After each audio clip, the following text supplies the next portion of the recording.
is John Murphy at Murtech.com with your daily news update. Okay, here we are on July the 5th in the year of our Lord 2026. Hope everybody had a great 4th. I'll tell you, I am so sorry that I'm late again. That drive back from Arkansas was horrendous, absolutely horrendous. There was about a 30-mile stretch there where it was just like stop and go in Missouri. I don't know why. There wasn't an accident where they weren't working on the road. It was, it was just you'd get up to speed and then you'd stop and then go 5 miles an hour for a while, then get up to speed for about 20 miles or 30 miles. It was amazing. But at any rate, I'm glad you hung with me here, folks. Let me go ahead and jump over here to Murtech on Rumble. Okay, this is the video that we're watching tonight, episode 1969. Let's go ahead and jump into that. Okay, that we're watching. Looks like Debbie BS and Susie Pohl dropped me a line. I'll get back with you here momentarily. I hope you're still with me. Okay, if not, you join me soon. Okay, let's click the show more button to expand out the description box. We have information here from Andrew Klavan, Glenn Beck, USA Watchdog, and X22 Report. But before we get into that, I got a lot of shout outs here from KMA420, just started following my channel. TM Stretch just started following my channel. Adams SMD just started following my channel.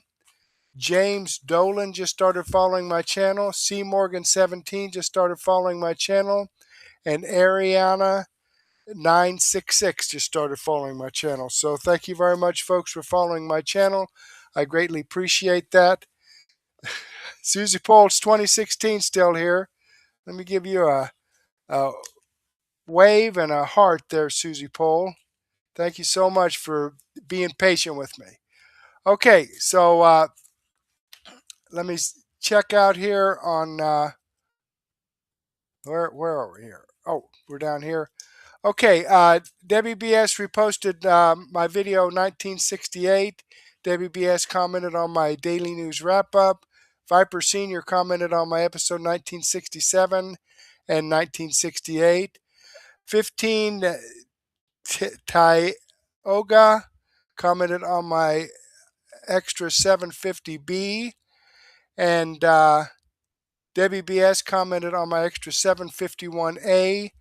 Debbie BS and HB020114 commented on my extra 751B. Lodi here too, and Defiant Bastards and Debbie BS commented on my extra 751C. So thank you very much, folks, for reposting my videos, and thank you for your comments. I enjoy reading your feedback, and I definitely appreciate your support. Although I haven't read your feedback yet because some of these were posted while I was on the road, but I will get to them, I promise.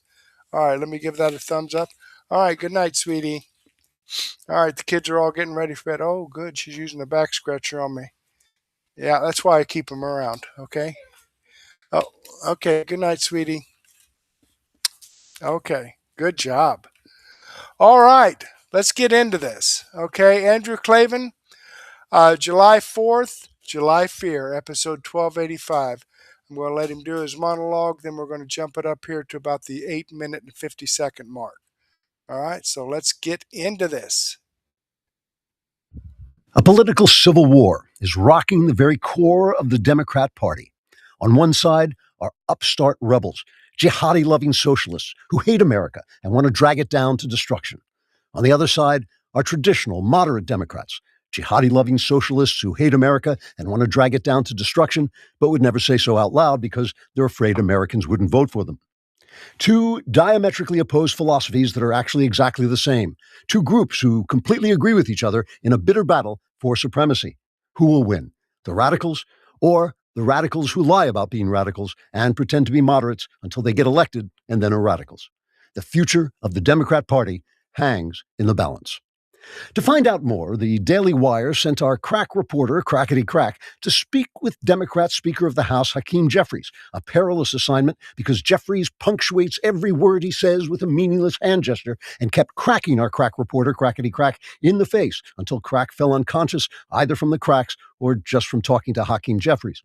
As far as the crackety crack remembers, Jeffries said, quote, "The new Democrats are sadly misguided. Sure, we're all in league with women oppressing, Jew killing, gay hating jihadis, and we all want to transform America into a third world hellhole while talking about affordability for some reason. But you can't just go around saying that out loud. If people were ignorant and complacent enough to vote for their own destruction, some evil, smiley schmuckface like Zohran Mamdani would be mayor of New York right now. And trust me, that'll never happen. You got to be subtle. You got to talk complete gobbledygook like love is love and no one is illegal. The kids eat that crap up, then they vote for you, you win, then you ruin everything." Unquote. On the radical side, there's Daraliza Avila Chevalier, who's a PhD, if PhD stands for pinheaded dame. Pinheaded Chevalier says, quote, "A new generation of Democrat is rising up who's not afraid to say that we're going to screw up the lives of every single idiot who's stupid enough to vote for us. It simply isn't fair that Americans are letting Elon Musk get rich by building rockets to Mars while Africans are languishing beside crocodile-infested rivers, picking flies off their children's faces as they starve to death. We want a fair world in which crocodiles watch everyone languish and starve to death. That's what socialism is all about. So vote for us." Unquote. PhD Chevalier did run into a potential scandal when it was revealed that she had tweeted, quote, "America is an effing disgrace, and I wipe my hands on the American flag," unquote. But in a noon press conference, Chevalier explained that she had matured since she had posted that tweet at 11:30 a.m., and she would now phrase it differently by repeatedly underlining the words effing disgrace and wiping her ass on the flag instead of her hands. Her apology caused her popularity to rise 20% with Democrats who think the Super Mario Galaxy movie is a documentary. Chevalier also defended a plank in the socialist platform that declares we hate Jews. PhD Chevalier said, quote, "Criticizing Israel is not anti-Semitism. And when we say we hate Jews, we are criticizing Israel because they have so many Jews there and we hate those people," unquote. While some Democrat strategists feel the rise of openly America hating, jihad loving communists may damage the election chances of moderates who aren't America hating, jihad loving communists until after Election Day, Democrat National Committee Chairman Mohammed Stalin Jihad Tucker Muhammad says a new generation of Democrats will carry the red tide forward. Mr. Tucker Muhammad said, quote, "There is a new generation of idealistic young people who sit in Starbucks using their iPhones to post videos on YouTube about how corporations must be destroyed. It's hard to even find words to describe what a bunch of empty-headed ignoramuses these morons are. But unless they get a brain transplant, they will surely vote for the destruction of everything they take for granted. So the Democrat Party is in very good shape for the midterms." Trigger warning, I'm Andrew Klavan, and this is The Andrew Klavan Show. All right. Well, once again, he's cleared everything up for me because I was totally confused about that. But now, yeah. Okay, let me get this up here. What do we need here? Let me check this out here. 8 minute and 50-second mark. We'll get it up there close. Be angry now as long as you can, but this is the worst thing ever. The point I'm making is terrible. White. So the truth is, when things are going well for, say, conservatives in America, the Daily Wire loses audience because people get complacent and they think everything's fine. There's no news because news are the things that anger you and frighten you. So if, Democrats and jihadis and socialists take over the White House, our audience spikes. They have the same on the left with Trump, right? Trump gives them audience that they didn't have before because the left gets panicky and they get hysterical and they want to listen to crap places like CNN and the New York Times. So part of this is natural. It's just built into the system of things. Essentially, commentary is a form of storytelling. It's a form of eking the narrative out of out of events, and stories have a natural way of being. They have a sort of law of how they're constructed, and tension, fear, and anger are part of that construction. And tension, fear, and anger are very easy emotions to stir up. That's why all the movies are horror movies. Part of that is cultural, but part of it is because it's easier to make you frightened. As I've said many times, one of my grandsons is 5 years old. If he jumps out at me from behind a door, that's going to frighten me, and that's what a lot of those movies do. So it's easy, and if you offer hope, people get suspicious. They're afraid that you'll make them take their eye off the ball, and then bad news will creep up behind them. This is one of the oldest superstitions in the world, that if you say, hey, things are going well, you'll jinx it and things will start going badly. So, not that long ago, I tweeted or posted on X about the film Odysseus, which a lot of conservatives are angry about because they're color casting with blacks playing white roles and so on. And I said, maybe we should wait until it comes out and see it before we criticize it. It's like, no, we must be angry now, or it will leap out and surprise us by being terrible. I mean, the same thing is going to happen whether you're angry or not. So it is best, I think, to live at peace as long as you can. But the point I'm making is there's an incentive for us to talk about fear, to talk about the things that make you afraid, to perform anger, to tell you, oh, I'm so ticked off at this, and this is the worst thing that ever happened. And there's a disincentive to be hopeful and optimistic. So the question I want to talk about today is should we be afraid? Because obviously there are always disturbing things. There's always the possibility of disaster, always the possibility of good things too, and it's very hard to see which is going to come. Nobody knows the future.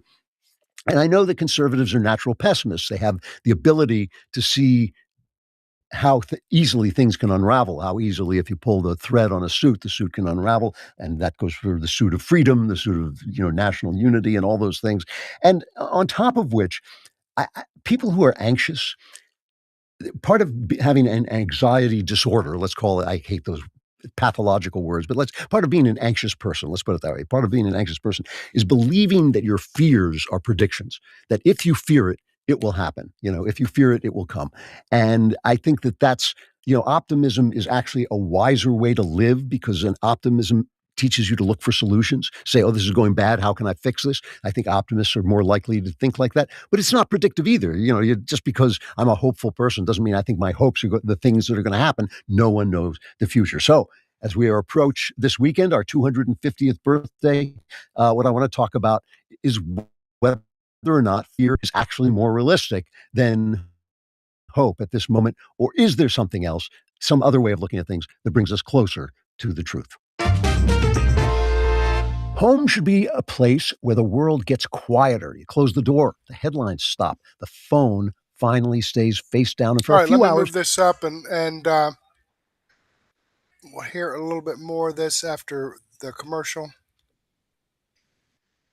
One socialist fear.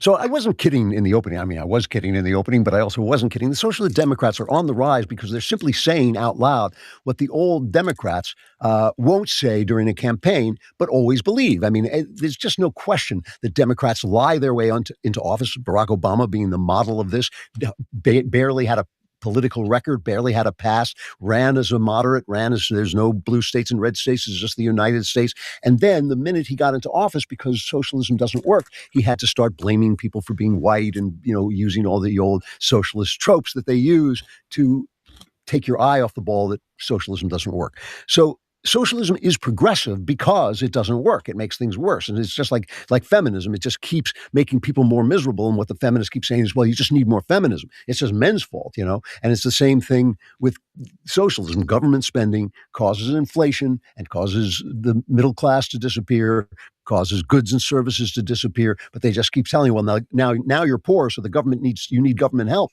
It's always more socialism, right? It's the same thing. Healthcare has gotten worse since Obamacare, but we just need more Obamacare. We need more government help. Whenever you hear somebody say, mend it, don't end it, it's like end it, because that they're just offering the same solution that caused the problem in the first place. But the socialists have all the excitement. They have all the energy. The socialist rise continued. We got 3 congressional candidates in New York City, and those candidates will probably win because they're in deep blue districts in New York City. Same thing in Denver and Colorado. A lady named Malat Quiros defeated, shocked everybody except for me by defeating Representative Diana DeGette by huge numbers, 53 to 40%. And DeGette had been in office longer than Kiros had been alive. These girls, these candidates, it's like they come out of a printer. They're like the same person. They're all cute, light brown girls. And this one's from Ethiopia, but they all look kind of Latin, and they're all very attractive. They all speak very passionately, very eloquently, and they all are as ignorant as rocks. They're educated, but they're stupid, and they're not stupid. They're ignorant. They're ignorant. They don't know anything about how things work. Here is Malat Kiros, who won in Colorado. We will not wait. We will not wait to abolish ICE and pass Medicare for all. We will not wait to put an end to the politics of the past, to get big money out of our politics, and to reject corporate PACs and APAC.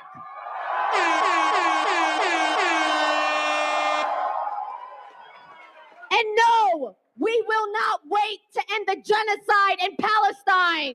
This is it always goes back to this. It's always, it's like all your problems will be solved if we just send a lot of Jews to their death in a foreign land far away. That's going to the one free country in that area. But they don't care about freedom. I mean, that's not what they're about.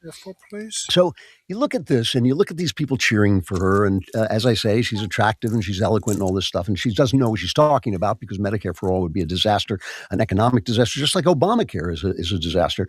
Every single time in history, we cut taxes. Every time we enforce the law strongly, we put people in prison for committing crimes, an original idea. Every time we cause people and force people to rely on their own work and their own ambition and their own saving and their own family building, life gets better. I remember under Clinton when... Okay, I'm going to go ahead and pause this here. This will be in my daily news wrap-up, but I want to move on and give you some more great information. Let me click on the Rumble link here and show you, and he's right. I mean, how many times have... And that's why I guess Democrats aren't on the ball, because the Democrat politicians promise them this and promise them that. Then they vote them into office, and things just get worse. Oh, well, this time we're going to do this and we're going to do that. And it's a white rich man's problem. His fault. Vote him into office. Things get worse. I don't know. Just keep voting Democrat, I guess. All right, let me click on this Rumble link here and show you that this video does come from Andrew Klavan. This is the video I shared with you. I've given him a thumbs up. I hope you do the same thing for me. All righty, let's jump back here and slide down here and see what Glenn Beck has to say. The Washington Post is very worried about your asthma this 4th of July. Okay, let's see what that's all about. We're in Washington, D.C. It's the 250th birthday of America. And I was complaining yesterday because nobody knows about these fireworks that are happening. This is the largest fireworks show ever attempted by man on Earth on Saturday. 10 times the largest fireworks show America has ever seen. You'll never see anything like this. It is absolutely incredible what is being planned. And I said, nobody knows about the state fair. Nobody knows about what's happening in Washington, D.C. And the streets are empty here. And it's sad. It's really sad. And then the Washington Post decided to cover it. And I have had it. I've had it. I drove by the Washington Post here in Washington, D.C., and I thought, oh, wow, I wonder why half of the building's lights are out. Because you're going broke, and I can't wait until you're entirely broke. America has survived 250 years. We've survived 250 years, and that is fabulous. But I have to tell you, I've had it with the reflex from the press, the automatic impulse to search every American moment for the dark cloud instead of the sunlight. Think about what is happening this week. Not next year. This week, the United States turns 250 years old. Do you know how remarkable that is? For we have the same Constitution. The average Constitution lasts 17 years. No one living has ever seen anything like this. no one living will ever see it again. This is not another 4th of July. This is the 4th of July. I saw as a kid the 200th. This is the 250. I'll be long dead, and my kids will remember, oh, I saw the 250. And they'll remember it when it's the 300. Grandchildren, our great-grandchildren, will read about this in history books. And one of the nation's most influential newspapers looked at this moment and said, gee, Bob, how could we cover this today? I don't know. Have we covered the fireworks? Nah, are they really worth it? Well, have we thought about how much pollution the fireworks are going to cause? That's it, Bob. Let's run to the press. Oh, you got to be kidding me. That's your front page instinct? Pollution? Not the greatest experiment in self-government. No, not that. God, not that. No. The astonishing fact that a republic born in the age of kings has survived invasions, civil war, world wars, depression, terrorism, every prediction of collapse, not the millions of families gathering to remember where freedom came from this weekend, not the veterans who carried that freedom, bled and died for that freedom, not the children seeing the Capitol for the very first time. No, smoke. Smoke. That's what the Washington Post chooses, smoke.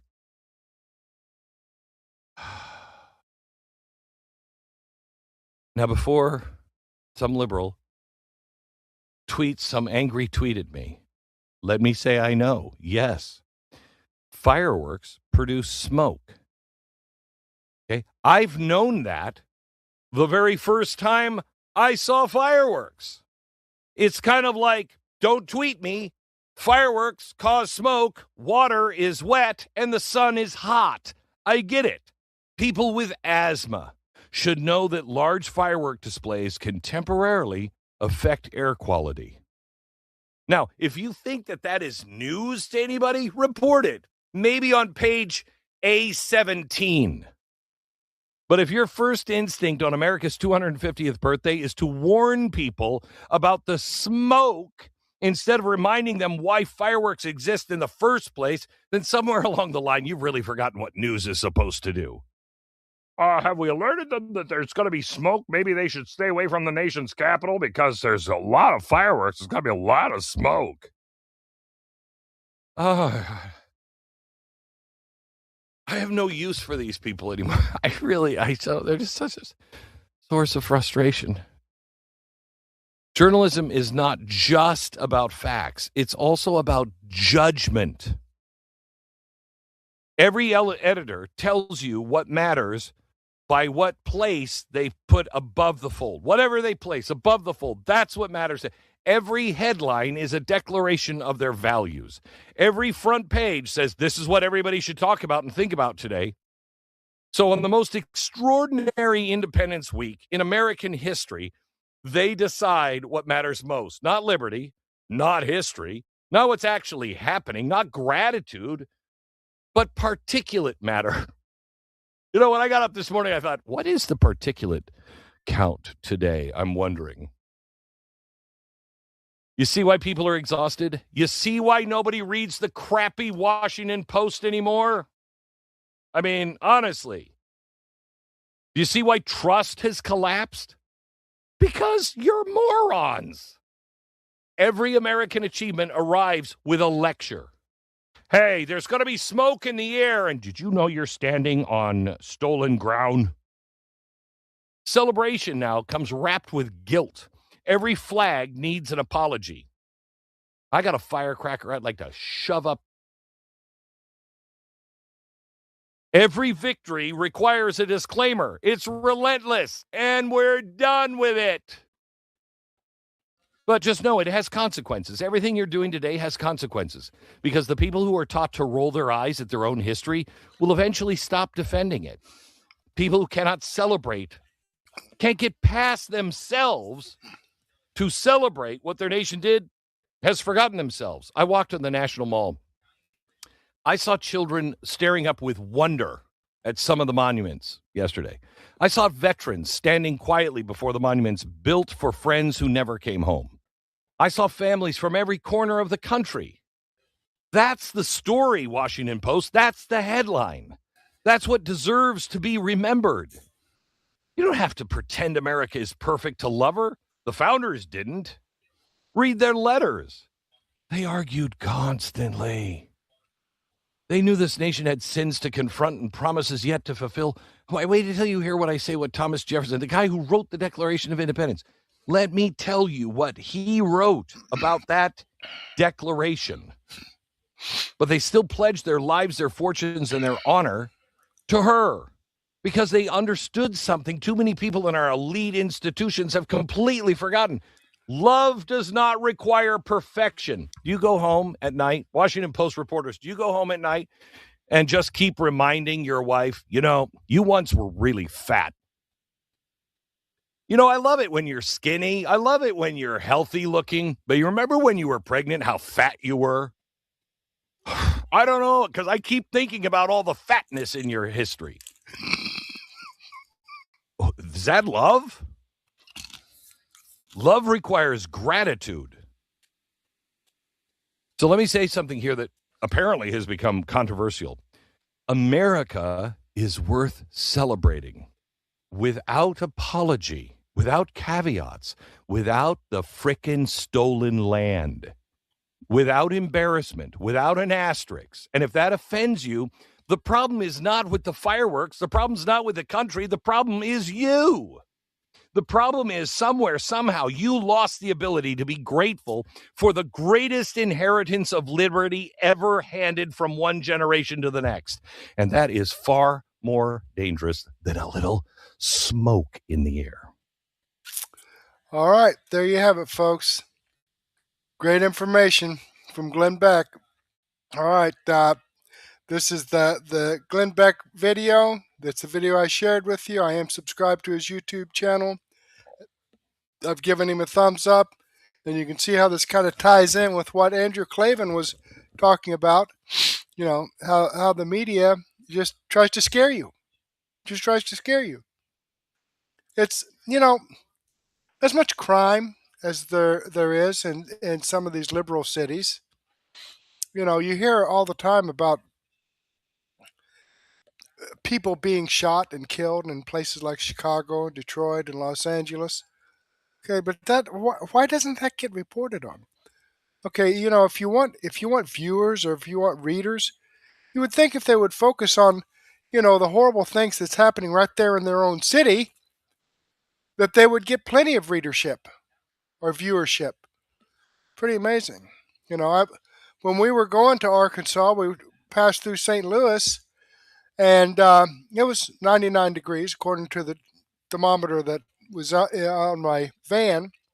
Okay, shows the outside temperature, said 99 degrees. Okay, and then I saw a sign on the highway that said air quality alert, condition yellow. Okay, what's that supposed to mean? I don't know. Am I supposed to make the kids hold their breath till we get through St. Louis? Is that what that means? I mean, I don't know. Well, of course, yeah, the air's going to be thick at 99 degrees, but it's not anything out of the ordinary. Okay, I was at the bicentennial. Okay, I was there in 1976. Okay, that's 76, 1976, 1770. That's 200 years. Okay, and yeah, it was a big deal about the 200th anniversary, but of course we didn't have social media like we do today, so that, you know, you can actually get a lot more information. But that was a big deal back then. And you know, one of the things that, you know, they talk about global warming. I remember when I was about 13. This was in like 1966. Okay. We lived in a small town, Milan, Indiana, and my dad would go to Batesville, Indiana, for some once in a while. It was a bigger town, had a lot more stores, hardware, whatever. But they had a bank there in Batesville, First National Bank of Batesville, or I think is what it was. But they got one of those there newfangled digital clock and thermometers where it would blink the time for a few seconds and then the temperature and then the time, had light bulbs in there. That was high tech back in 1966. Okay, and that bank ran a contest they would give like a $25 savings bond to the person that guessed the first day that thermometer would hit 100 degrees. Okay, it was common enough, 100 degrees in the summertime, that they ran a contest for that to anyone who guessed the first day of that summer that the temperature hit 100 degrees. Now, if it gets over 85, people are like screaming, running through the streets. It's unbelievable. Unfreaking believable. I don't believe it. When I was a kid in the 60s, 100 degrees, it was rare. It wasn't commonplace, but it happened. Okay, in 90s, in the summer, that's the way it is. Okay, it's summertime. And we didn't have air conditioning like we have today. I had a fan that kept me cool enough. I lived through it. Okay, all right. Now that I got that off my chest, let's jump back here and scroll down and see what USA Watchdog has to say with Greg Hunter. Biblical Timepoint, critical mass coming with Bo Polny. Let's check it out and see what that's all about. I'm Greg Hunter. Welcome to USA Watchdog. My next guest has been on multiple times, and one of the themes he said and he's been saying, and how many times have you heard this all through 2025? We're into World War III. No, we weren't. 2026, World War III. World War III it's World War III. Listen, let me tell you something. In the nuclear age, if we had World War III going on, you would know it. Okay, we're not in World War III. And then he came on back in March.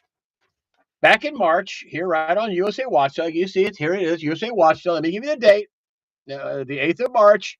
Not stepping into World War III, peace coming, and he talked about on or before May 24th, and in between the 24th and July 4th, it's going to be a special time. And what happened on the 23rd of May? The 23rd of May, the day before, peace deal to end war with Iran has been largely negotiated, Trump says. And again, this is a USA Today article right there, USA Today, 23rd of May. There you see it, and you think, well, wait, the war didn't really end. Well, maybe it didn't end, but let me tell you how the markets looked at that announcement. Right here, May 18th, just a few days before it was not a total peak, but it peaked at 119. But right here, 108.65. Then a few days later, here's May 23rd, 24th, that announcement was made. And look what happens to oil. And what is it now? What's the oil price now? Oh, here we go. 68.14. So we went from around $100 a barrel down to 68.14 on that day. I'd say that's a pretty big occurrence. Wouldn't you? It's a pretty big occurrence. And we don't have World War III. And to talk about how we still don't have World War III is my friend, Bo Polny. He's got a book. I'm going to go ahead and bring this up now, but I wanted to show this. He's got a book coming out. Bo Polny never says he is a prophet. Bo, you never say that, right? Right. Okay, you're not a prophet, but let me show you what he is. He says he is Bo Polny, God's analyst of time. The author reveals the calculations. The calculations reveal the author because God's all about precision and numbers. Bo Polny is God's analyst of time. He'll talk about, there's a free book he's putting out, a free book that he's putting out that we'll talk about later. Bo, thanks for joining us today. That's a weird, long introduction, but I loved it. Thanks. Okay, I'm going to pause this right now. And a few weeks ago, I talked about getting gas here in Indiana at like $2.86. Now, the regular price of gas, I checked it out going to Arkansas to visit Aunt Sue, and going through Indiana, of course, and Illinois and Missouri and Arkansas. And in the past, I can't figure this out. In the past, the last few times that we went, gas in Illinois costs less than gas in Indiana, which I thought was really weird because Illinois has a lot more taxes than Indiana does. And then in Missouri, gas was just like, really cheap. Okay. If you're talking like $3.59 a gallon here in Indiana, and it would be $3.29 in Illinois, and it would be $2.89 in Missouri. Okay. This time when we left Indiana, I checked the prices. It was $3.09 in Indiana. It was $3.94 in Illinois, and $3.59 in Missouri. So Indiana, for some reason here at this point in time, had the lowest gas prices. Now, I filled up, stopped in Terre Haute, filled up on the way back home tonight, and I'm going to share this. I posted this. I printed out the receipt when I filled up my gas, and over here on YouTube, hopefully you can see this. Grade regular, gallons 20.684, price per gallon $2.739, 279.9. Okay. Now I did have discount, loyalty discount, because I have like a Speedy rewards card. It's not a credit card, it's just a rewards card. 5 cents and a July bonus of 11 cents. So I did get 16 cents off the regular price, which actually made it $2.89 a gallon. Okay, so the regular price at the pump's $2.89. But I got it for $2.73 simply because I have a Speedway rewards card, and I use that every time I get gas or go in and get a cup of coffee or whatever. But there you have it, folks. Now, I know some people like WBS said her when I mentioned this a few weeks ago, said their gas was like over $4 a gallon. There's the state taxes have a lot to do with it, but not all of it.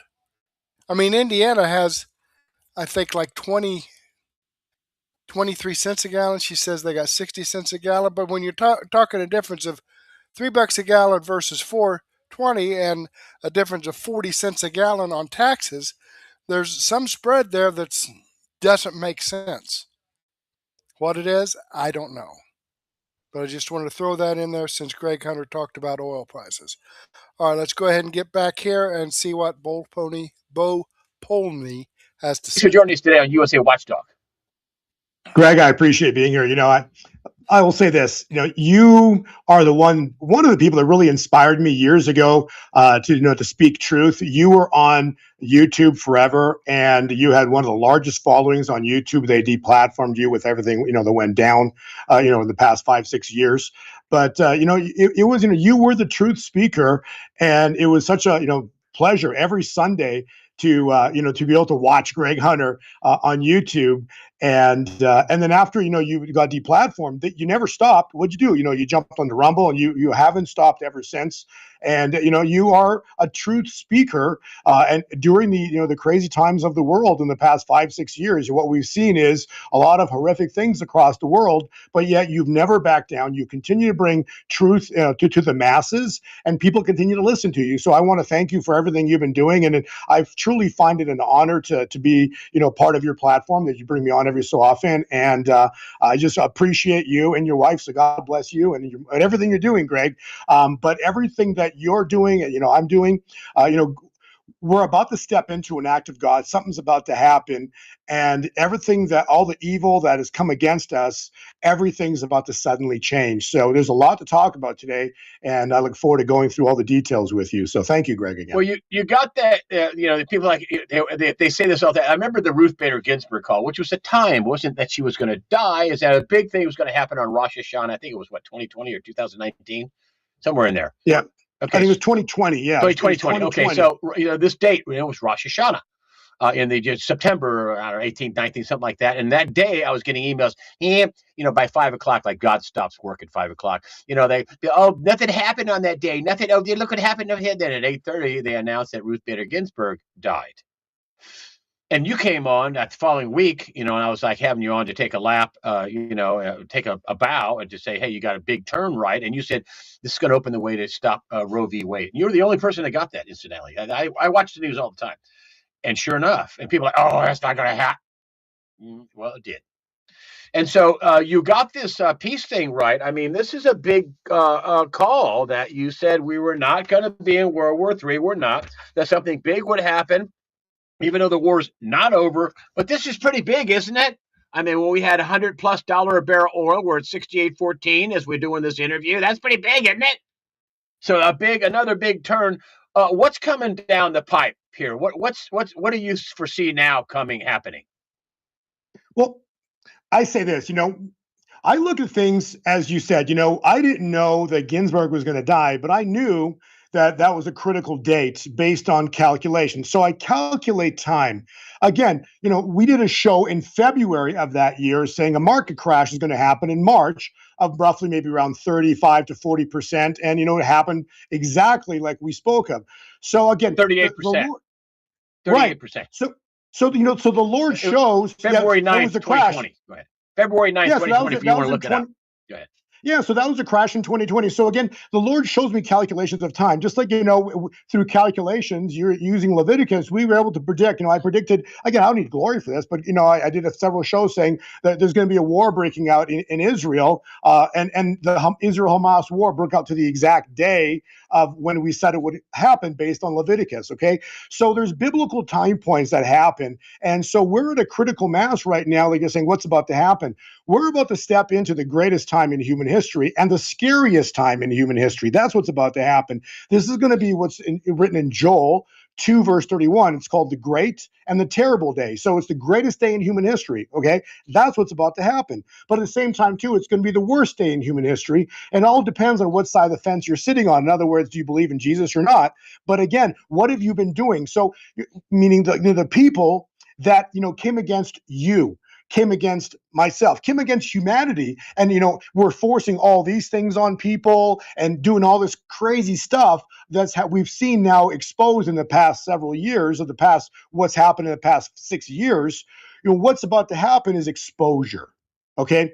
And it's called the awakening. And so and then Trump called it the golden age. So this awakening is tied in directly with the birth of the golden age, which is tied in with the fall of the church age, which is tied in directly with the birth of the glory age. But where is this all in Scripture? We're going to get into that because it's not about my opinion. It's about what Scripture says. And this is the thing about Scripture. People can understand and read Scripture, and they can have their opinion about it. But again, when you understand the biblical timelines, what happens is most opinions fall apart. They don't hold water. And so what's about to happen, Greg, is what has been written in Revelation of 2,000 years ago is Revelation 12 is about to give birth. This summer is the birthing process, and birth comes with pain, which we're experiencing, and birth comes with extreme amount of mess and cleanup. Go ahead, Greg. I wanted to get this because I constantly fight the fact that people state their opinion as a fact. No, this is your opinion. It's not a fact. And you were reading me something out of Proverbs, and you said Proverbs 18, verse 2. I love this scripture because everybody's got an opinion, and opinions, because everyone's got one, they're worth nothing. Okay, and here's what the Bible says. Fools find no pleasure in understanding, but they delight themselves in airing their own opinions. Proverbs 18, verse 2. There it is, right there. Just like we're going into World War III. No, we're not. We haven't been. This has been going on for a long time. Go ahead. Greg, everybody's got opinions, and that's the problem, right? And so what I look at, I don't look at opinions. I don't have an opinion. I can state things sometimes. Hey, it could be like my opinion about something, but it's not a mathematical calculation. what I'm going to go through here is showing some mathematical calculations. Okay, I might have my opinion of what might happen. I could be right or wrong about it, just like I said on your last show. Okay, my opinion was there was a date of May 24, 2026, critical date. It was a very important date that something was supposed to happen relative to maybe Trump or Israel, but something important was supposed to happen in relation to pot and the word war. Okay, so I believed all wars would come to an end. Was I wrong? Yes. Was I right? Slightly, because look at the comment right there. A peace deal. And I said specifically it's relation to war. And specifically, it's going to be related to this date. Did all wars come to an end? No. But my understanding was correct. What happened was that was a big turn. We're down to a big turn. But most importantly, it's not even the oil price, Greg. It's the fact that Trump, what you just showed earlier, he announced it within 24 hours of May 24th. That article you posted, it nailed it to remember that it's always Israel time to U.S. time. So there's a 24-hour window there. Look at that, okay? So I'm on your show in March saying that there's going to be a declaration or something stated in reference to war on the date May 24. Come on, Greg. I know. Like, really? I know. I did, dude. You appreciate the choir. That's why I wanted to say that here's your first thing in March. Here's what happened in May. Here's what happened as a result. No, we didn't. Everything didn't. Well, a lot of hostilities did end, but the market is looking at the oil market going, okay, yeah, okay, it's good. So it just like the market looks at it like peace. But I want to get into before we get into I want to talk about a couple of things. Big whacks in gold and silver. Okay, big whacks in gold, big whacks in silver. I had a lot of folks on here in the past talking about buying it. You were talking about it going up, and it did, and then it got corrected. And then Armstrong was talking about how gold is bottoming out and it's going to go up. Do you agree with that? Do you think gold is going to be going up? Do you think it's bottoming out? Do you think it has farther to fall? And give us your thoughts on gold and silver. Okay, so when you talk about precious metals, okay, so an analyst might be able to look at precious metals. Okay, the cycle shows a turn. Okay, so I'm actually in full agreement with what you just said. I believe we're at a turning point. Okay, but now the discrepancy comes in is to a price target. Okay, so if an analyst is looking at it going, hey, silver's got an upcycle right now. So what is he saying? Is it's going to go back up to what, 80, 90, 100? See, so that's my question. My next question to any analyst, not analysts, all analysts. Okay, so if the cycle's turning, how high is the next cycle? Is it $20 higher, $30 higher? Like, what are you saying? Okay, and from a biblical perspective, see, I don't look at what my analysts might say. Biblically, I'm stating this and when I say biblically, becomes numbers that become impossible, or someone might actually use the word crazy. Okay, so my answer to your question is yes, we're at a bottoming time point. But here's the thing on silver and gold. Okay, I've said it before. I'm going to say this again. It'll probably take 100 years to have silver get back above 3 digits. Okay, so are these analysts saying that silver is going to get back above 3 digits in the 100 category, 110 category, or they're just saying it's going to go up? Okay, so I look at it from a biblical perspective. I'm not talking $100 on silver. I'm talking $300, $600, $1,000 on silver. Okay, so these are numbers that are, any analyst will look at as the word crazy, and I'm actually going to throw the year 2026 on it. Okay, I don't know how high. Okay, but to not see 300 would be pretty unlikely. To see 600 was probably very likely. But again, I don't know. All I know is we're going to see numbers that are biblical. And when you say biblical, what I mean is you multiply. Okay, so if silver right now is, say, $60 an ounce, which it roughly is there, if I multiply that by 10, okay, that's tenfold, which would be $600 silver. Okay, so biblical numbers you multiply, but analysts would use, like when you watch Squawk Box or whatever, they say, hey, we have, silver's up 5%, or, the stock market's up a percentage. Okay, I'm talking multiplication. That's what biblical is. So my answer to your question is, we're seeing things happen in the earth right now with regards to earthquakes and volcanoes. Okay, so the prophecy goes like this: when the volcanoes erupt around the globe and there's going to be specifically a volcano in a national park that's going to blow its top. When this happens, this blows the top off $121 silver, a Carolyn Dennis prophecy, give her credit. And so when the volcano erupts, silver will blow its lid off $121 and explode. So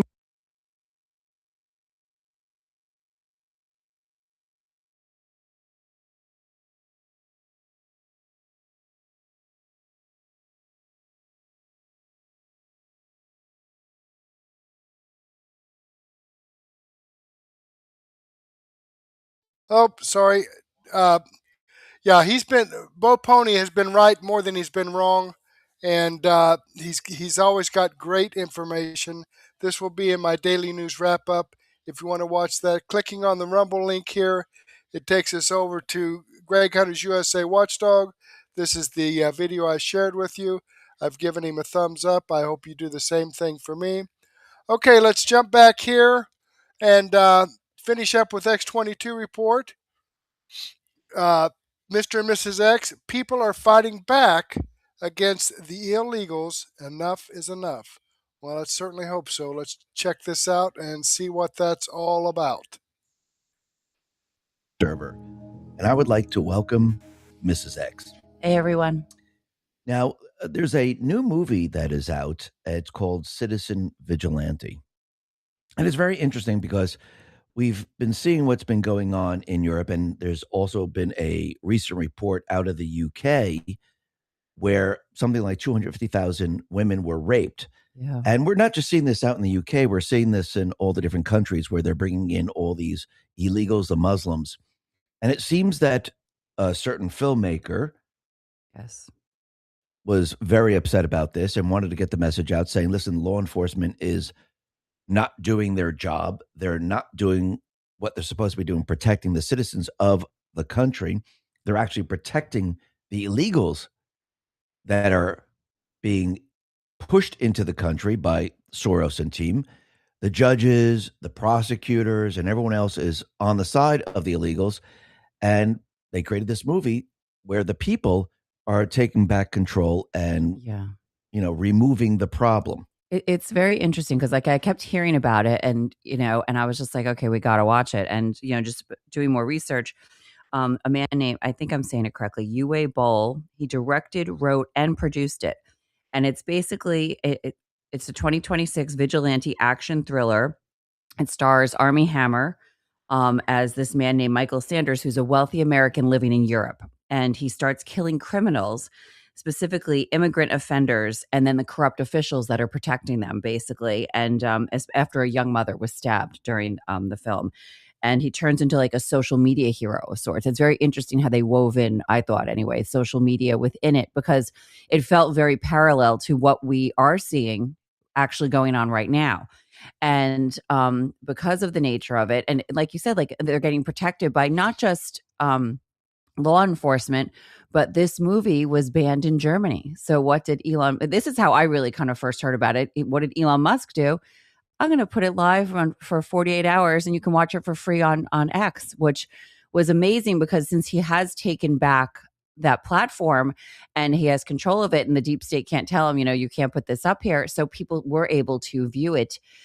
Even though they tried to ban it. And I feel like it's, I was talking about this with you. It's like, it's so funny because that's how I heard about it. Because once you tell people they can't do something, Yeah. or, let's face it, like, when you raise your children, like the minute you say that something's off limits or don't look at that, what does everyone want to do? They want to look at it. They want to see it. They want to decide for themselves.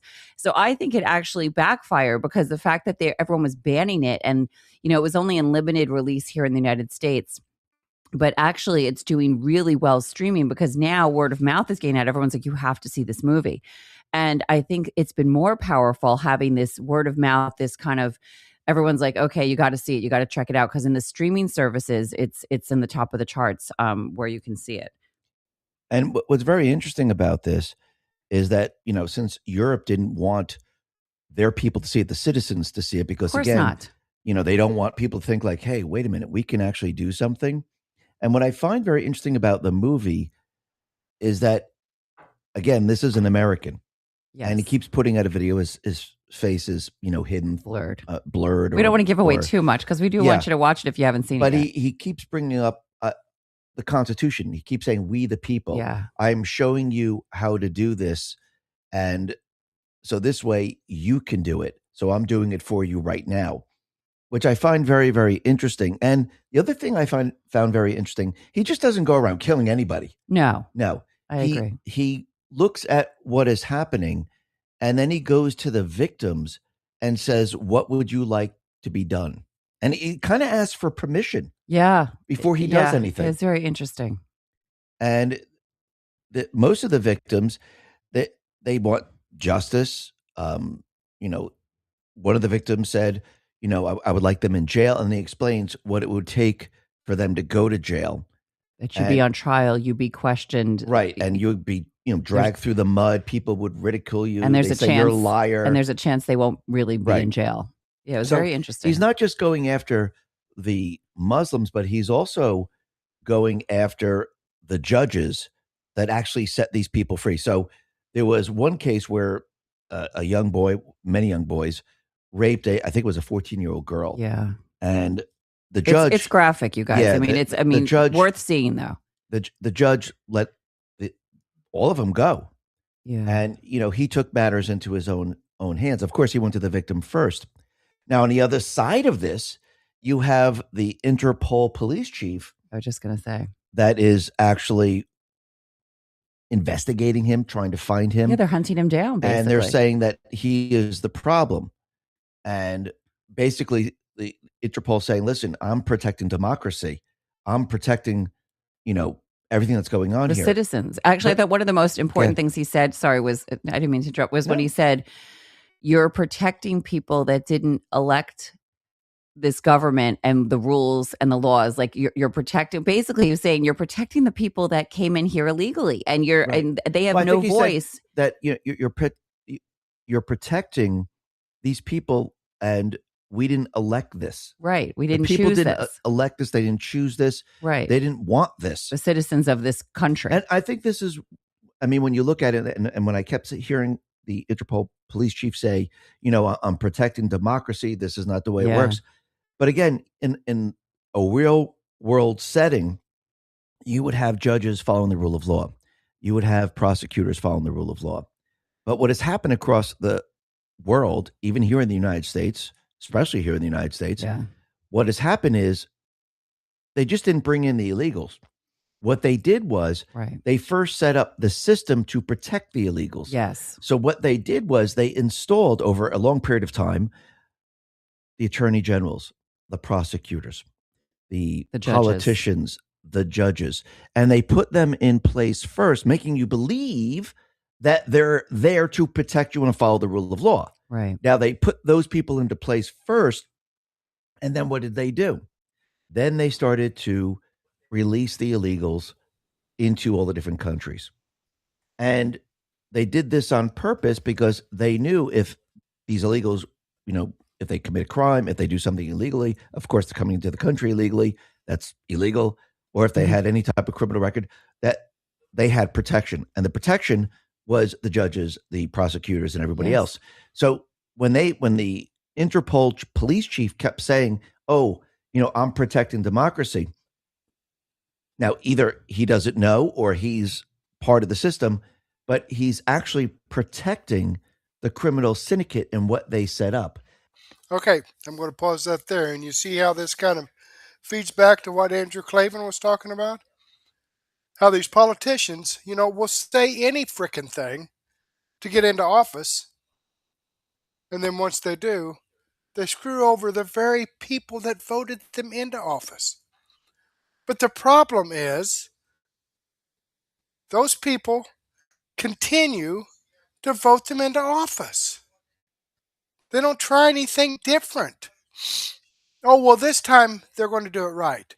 Okay, just like they did the last 2 or 3 or 4 times, right? Unbelievable.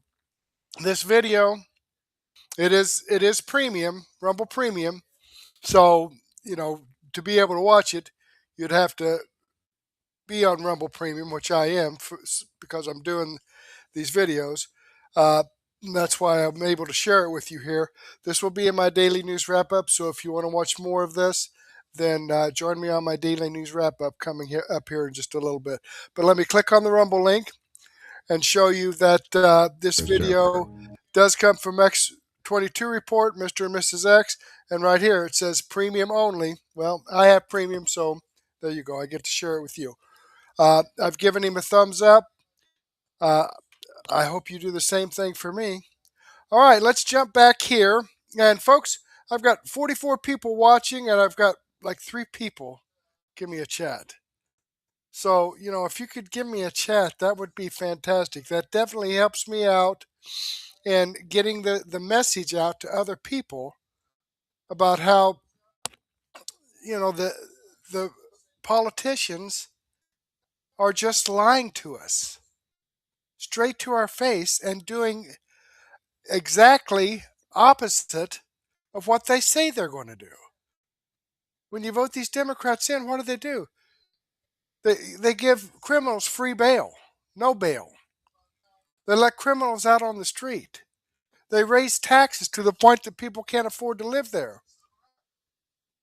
So I don't get it, why this keeps happening. We need to share this information out. And you can help just by giving me a chat, just by saying hi, or let me know who your favorite podcaster is. That would be great, so I can share it with you. Let me copy this live chat into a comment, so it will be permanent with this video, because as you know, once the live stream is over, the live chat just kind of disappears. All right. I do want to share some information here with you from Trinova Health. That's actually some pretty good information. Access Med powered by Trinova Health is a revolutionary telehealth service that offers fast, free online evaluations and free home delivery of customized compounded medications offering custom weight loss support, ivermectin therapy, hair restoration, cosmetic rejuvenation, custom ED treatments, and more. You can complete your visit in less than 10 minutes, and there's no subscriptions or recurring fees, ever.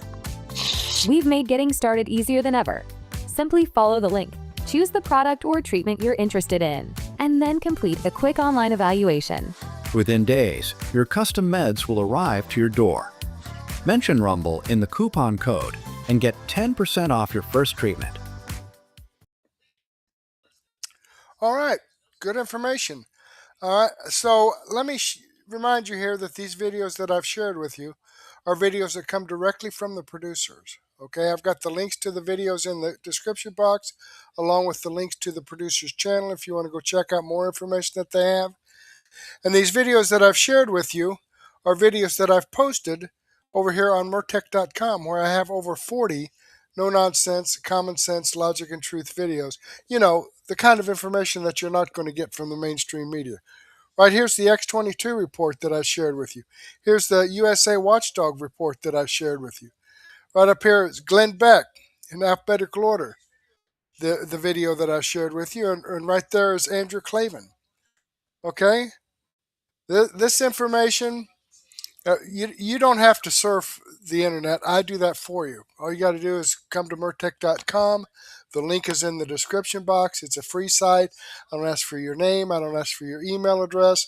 I don't drop cookies on your computer or have a bunch of ads popping up in your face. It's strictly your one-stop shop for information that you're not going to see or hear from the mainstream media. Now, I'd like to share all of it with you, but unfortunately, I just don't have the time to do so. And that's why I've put together Mertech's Daily News Wrap-Up playlist. It says I have 17 videos in here, about 9 or 10 hours worth of great information. Okay, right here we're starting off with X22 report, going with Greg Hunter's USA Watchdog, Andrew Klavan. We also have We the People News, Restored Republic, the J.D. Rucker Show, LFA TV, Barry Cunningham. A ton of great information here, folks. But as for right now, go ahead and take a break. Grab a cup of coffee and a donut, or a sandwich and a soft drink, or a beer, maybe a glass of wine and some cheese, and meet me back here in about 15 or 20 minutes so I can get this set up in Rumble Studio and we'll get it going for you. I'll get you up to date on the news and information that's you're not going to hear from the mainstream media. But in the meantime, I do want to thank you for being here. Hopefully, I'll get to see you again later, and may God bless.